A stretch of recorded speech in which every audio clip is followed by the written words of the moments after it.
दरम्यान पालकमंत्री अजित पवारांचा मुंडे विरोधक धस आणि सोळंकेंना धक्का दिल्याचं त्यांनी पाहायला मिळतंय। जिल्हा नियोजन समितीमध्ये धस आणि सोळंकेंची नियुक्ती टाळण्यात आलेली आहे। विजयसिंह पंडित आणि भाजपच्या कोट्यातनं नमिता मुंदडा यांची बीडच्या जिल्हा नियोजन समितीवरती नियुक्ती करण्यात आलेली आहे। धनंजय मुंडेंच्या राजीनाम्याची मागणी करणाऱ्या धस आणि सोळंकेंना अशा निमित्ताने धक्का दिल्याचं पाहायला मिळतंय।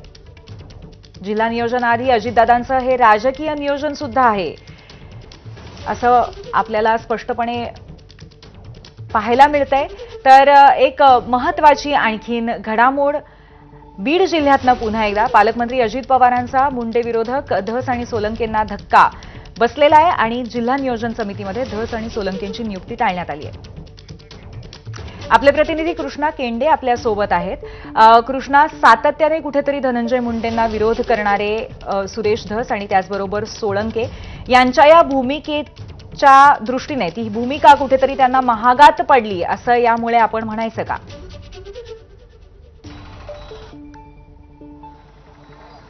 निश्चित असंच म्हणावं लागेल, कारण की पहिल्या दिवसापासून सुरेश धस हे देशमुख कुटुंबियाला न्याय देण्यासाठी प्रयत्न करतायत आणि सातत्यानं अप्रत्यक्षरित्या ते धनंजय मुंडे यांना टार्गेट करताना पाहायला मिळतात आणि त्यामुळेच दोन दिवसापूर्वी राज्य सरकारने निर्णय घेतलेला होता की नियोजन समितीवरचे जे सदस्य आहेत ते या ठिकाणी त्यांच्या नियुक्त्या रद्द करायच्यात आणि नव्यानं डीपीडीसीच्या अनुषंगानं प्रत्येक जिल्ह्यामध्ये 2 विधिमंडळ सदस्यापैकी नामनिर्देशित सदस्य निवडायचे असतात। खरं तर अशी निवड करत असताना ज्येष्ठतेचा विचार साधारणपणे केला जातो, मात्र तसं इथं झालेलं दिसत नाही।